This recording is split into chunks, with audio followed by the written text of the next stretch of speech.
What time is it? It's time for art!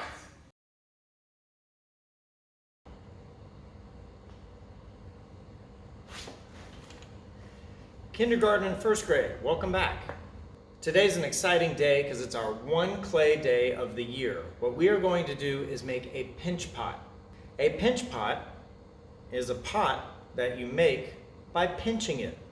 It's not a pot that you put pinches in because that doesn't make any sense. I remember when I was in kindergarten, my art teacher made us do it, and it's a great lesson. But first, let me read you this book about clay. Today's book deals with the pinch pot that we are going to make today out of clay. This is a Caldecott Honor book, When Clay Sings, written by Bird Baylor and illustrated by Tom Batty. When Clay Sings, by Bird Baylor and Tom Batty.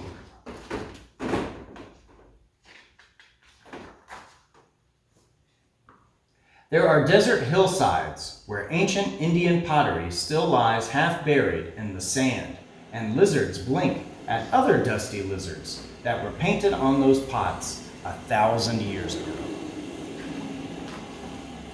Sometimes if they look long enough, and if they are lucky enough, they can fit 4 or 5 pieces together the way you do a jigsaw puzzle.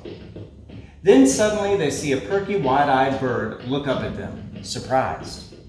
Maybe the bowl with the bird was dropped by some other Indian child who chased a rabbit near these same rocks then.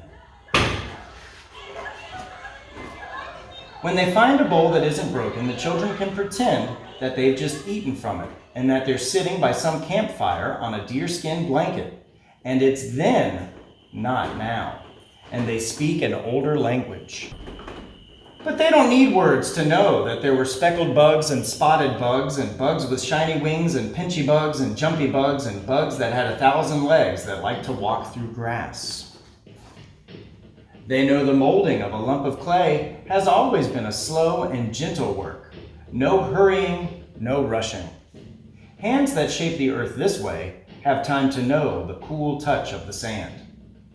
Women then must have spoken to the earth as they took its clay. They must have sung special songs for shaping the bowl, for polishing it, for baking it, so it would be strong enough to last long after that tribe was gone. Once somebody sitting on the ground outside a high, cold cliff house thought, "I'll make a bowl as pretty as I can." And she painted what she liked the most: stars and moon and sun and whirlwinds. Was the sun shining as she worked? Were her own children playing nearby? Was there a skinny dog? Was the smell of cooking in the air? Did a man come back from hunting and shake his head? And on another day did she paint that hunter too? Sometimes children may have said, but in that other language, "Mama, make a bowl with pictures of big animals for me. Big, fierce creatures that I'll hunt someday."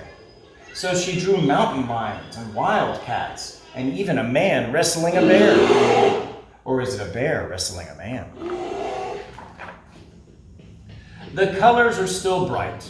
Reds as deep as sandstone cliffs, browns and tans the shade of desert earth, black and white, shiny as stones, polished by water in high mountain streams. There were 1,000 shapes to draw: horned toads and lizards, butterflies, turtles, and beautiful leaping fish. And deer and mountain goats and antelope that flashed across these canyons, always faster than the boys who knew their trails and followed them among the rocks. They even drew the scariest things they could think of. Call them monsters, call them night spirits, call them anything. Children make them up today, and they still have the same scary look in their eyes. Many a child must have eaten rabbit stew for supper out of bowls with rabbits painted on them. Here's a hunter who used a fine, long net for catching rabbits, but what rabbit couldn't jump through that hole in the dish? This child was sick, and they called a medicine man to cure him. What magic is he using? What special chants and dances and whispered words and feathered wands may have helped a boy get well again? And did medicine made from dry roots and flowers and wild yellow grasses taste like pink medicine tastes now?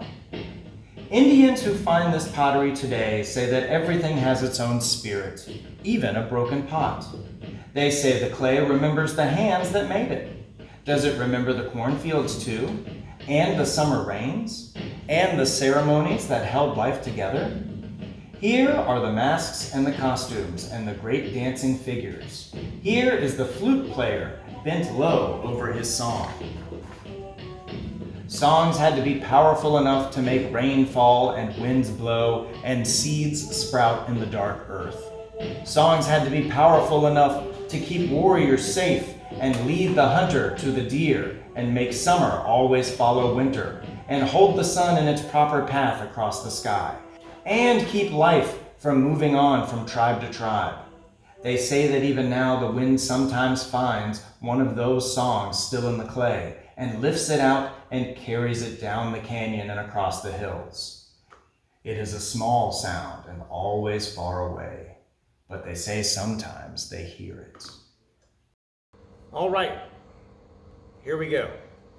The first thing you're going to want to do is take the clay that I give you and ball it up. Roll it into a ball. You can roll it into a ball in between your hands. You could roll it into a ball on the piece of paper that I gave you on your table. You can do both. You can just squish it in your hands and mold it into a ball. That is entirely up to you. If you want your ball to look smooth, you can use your fingers or your thumbs like an eraser and kind of smooth out or erase all the cracks. Ta-da! Just like that. The next thing you're going to do is make your pot by pinching it, just like you would kind of pinch your arm, except you're going to pinch the clay. One of the most important fingers you use when pinching is your thumb. So the first thing I want you to do is send your thumb into your ball of clay. If you go all the way through, you've made a hole, that's too deep. Now you've got a donut. What I want you to do is stick your thumb so it almost comes out of the bottom. After you've done that, take your two fingers and pinch them against your thumb. And once you've made a pinch and you've squished some clay between your fingers, keep rotating the clay around and around and around until you've gone completely around your clay ball.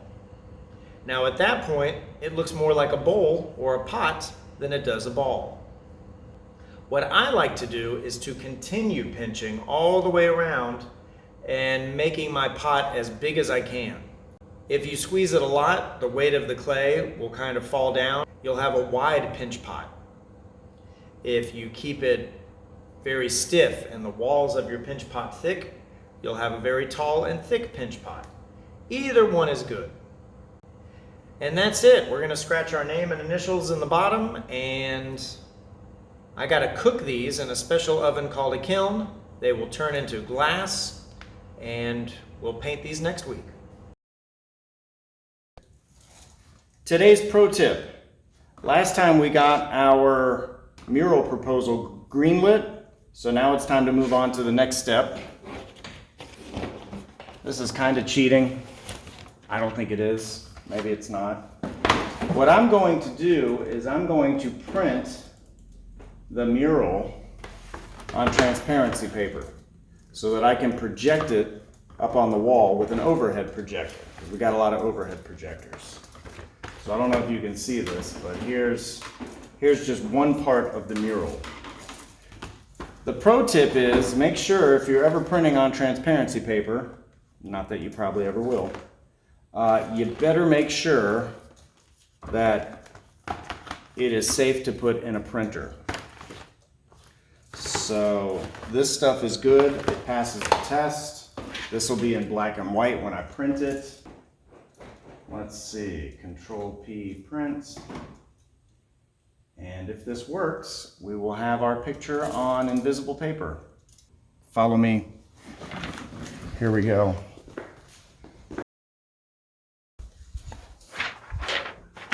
And here we go, kids. There is the deer and the pot of gold and the rainbow. See you next time. Bonus points! Bonus points, bonus points. Kindergarten. Today I read you a book called When Clay Sings. It is a winner of a Caldecott medal, and I'll talk about Caldecott medals later. But I want you to tell me, what year was the book made? That's it.